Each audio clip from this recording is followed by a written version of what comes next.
நோய்கள் எல்லாமே தீரும். அது இல்லாமல் இதனுடைய வேர் வந்து ஒரு கைப்பிடி, அருகம்புல் ஒரு கைப்பிடி, மிளகு ஒரு 15, இது எல்லாத்தையும் ஒன்றா தட்டி போட்டு 1/2 லிட்டர் தண்ணியில் போட்டு 200 மில்லியை காய்ச்சி வடிகட்டி வச்சுக்கோங்க.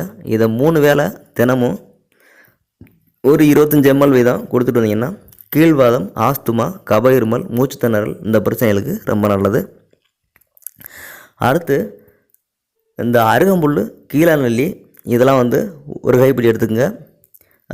இந்த மூக்குரட்டை வேறு ஒரு கைப்பிடி, மொத்தம் 3யுமே ஒவ்வொரு கைப்பிடி எடுத்துக்கிட்டு இது கூட ஒரு மிளகு 15 தட்டி போட்டு 1/2 லிட்டர் தண்ணியை 1/4 லிட்டராக காய்ச்சி 2 வேளை 25 ml வீதம் குடிச்சிக்கிட்டு வந்தீங்கன்னா காமாலை, நீரேற்றம், சோகை, வீக்கம், நீர்க்கட்டு, மகோதர நோய் இந்த மாதிரி பிரச்சனைகள்லாம் தீரும்.